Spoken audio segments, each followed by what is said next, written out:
టెక్కలి నియోజకవర్గం టీడీపీ కంచుకోట. ఈ కంచుకోటను బద్దలు కొట్టడమే వైసీపీ అధ్యక్షుడు జగన్ లక్ష్యంగా పెట్టుకున్నారు. టెక్కలిలో అచ్చెన్నాయుడిని ఓడించడానికి మాజీ సీఎం అన్ని ప్రయత్నాలు చేశారు. కానీ పార్టీలో కుమ్ములాటలు జగన్ ఆశలను అడియాసలు చేస్తూ వస్తున్నాయి. అయితే మూడు ముక్కలాటలా ఉండే టెక్కలి వైసీపీ వర్గాలు ఇప్పుడు ఏకతాటిపైకి వచ్చినట్లు కనిపిస్తున్నాయి. ఇకనైనా జగన్ వ్యూహం ఫలిస్తుందా? వచ్చే ఎన్నికల నాటికి టెక్కలి వైసీపీలో అదే ఐక్యత కొనసాగుతుందా? తెలుగుదేశం పార్టీలో అత్యంత ప్రాధాన్యమున్న నేతల్లో మంత్రి అచ్చెన్నాయుడు ఒకరు. ఉమ్మడి శ్రీకాకుళం జిల్లా టెక్కలి నియోజకవర్గంలో వైసీపీ ఆవిర్భావం నుంచి కింజరాపు అచ్చెన్నాయుడు ఆ పార్టీకి కొరకరాని కొయ్యలా తయారయ్యారు. వైసీపీలో కుమ్ములాటలతో కింజరపు కుటుంబానికి టెక్కలి కంచుకోటలా మారింది. వైసీపీ అధినేత జగన్ ఎన్ని వ్యూహాలు రచించినా ఆ కంచుకోటను కదిలించలేకపోతున్నారు. అయితే ఇప్పుడు కొద్దిగా పరిస్థితి మారుతున్నట్టు కనిపిస్తోందన్న అభిప్రాయం వ్యక్తమవుతోంది.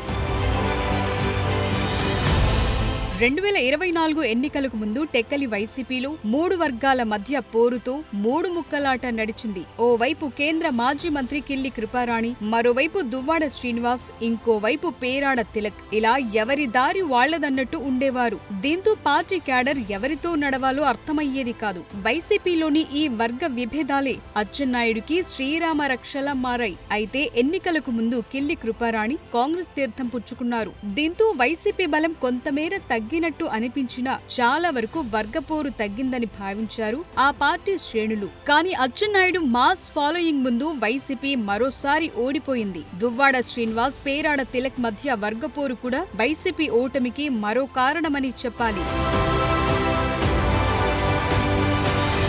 కొన్ని నెలల క్రితమే ఎమ్మెల్సీ దువ్వాడ శ్రీనివాస్ ను వైసీపీ అధిష్టానం సస్పెండ్ చేసింది. కారణం ఏదైనప్పటికీ అధిష్టానం మంచి నిర్ణయమే తీసుకుందని చాలా మంది భావించారు. ఈ నిర్ణయంతో పార్టీలో ఉన్న వర్గపోరుకు చెక్ పడుతుందని క్యాడర్ భావించింది. దువ్వాడను సస్పెండ్ చేసిన తరువాత పేరాడ తిలక్ జగన్ నియోజకవర్గ బాధ్యతలు అప్పగించారు. కానీ తిలక్ వెంట నడవటానికి సెకండ్ క్యాడర్ ఎవరూ అంగీకరించలేదనే టాకుందట.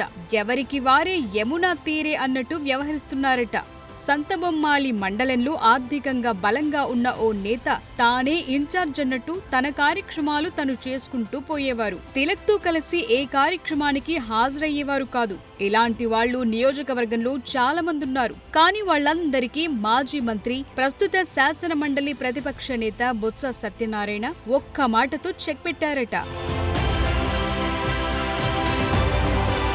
అధిష్టాన నిర్ణయానికి ఎవరైనా కట్టుబడి ఉండాల్సిందేనని వైసీపీ అధిష్టానం స్పష్టం చేసిన పరిస్థితి. పార్టీలో ఉండాలనుకునే వాళ్లు తిలక్తో కలిసి నడవాలని బొత్స స్పష్టం చేశారట. ఇష్టం లేని వాళ్లు పార్టీని వదిలేయొచ్చని గట్టిగానే చెప్పారనే చర్చ నడుస్తోంది. పార్టీ ఇచ్చిన వార్నింగ్ తో టెక్కలిలో సెకండ్ క్యాడర్ నాయకత్వమంతా అలర్ట్ అయ్యిందట. ఆ తరువాతే జరిగిన వెన్నుపోటు దినం కార్యక్రమానికి దాదాపు వైసీపీ శ్రేణులంతా హాజరయ్యారు. ఈ కార్యక్రమానికి దువ్వాడ వాణి కూడా వెళ్లారు. కానీ చాలా మందిలో అసంతృప్తి ఉందన్న మాట మాత్రం వాస్తవమంటున్నారు. అయితే ఇంకా ఎన్నికలకు 4 ఏళ్ల సమయముంది. అందరూ ఒకే మాట మీద ఉండాలని అధిష్టానం నుంచి బలమైన ఆదేశాలొచ్చాయి. కాబట్టి కలిసే ఉన్నామని సంకేతాలు ఇవ్వటంలో తప్పులేదని సెకండ్ క్యాడర్ భావిస్తోంది. కానీ ఎన్నికలు దగ్గర పడితే మాత్రం వర్గపోరు మరోసారి బయటపడే అవకాశముందంటున్నారు. ఏదేమైనా టెక్కలిలో జెండా పాతాలన్న జగన్ కల సాకారం కావటం అంత సులభం కాదన్న అభిప్రాయం వ్యక్తమవుతోంది.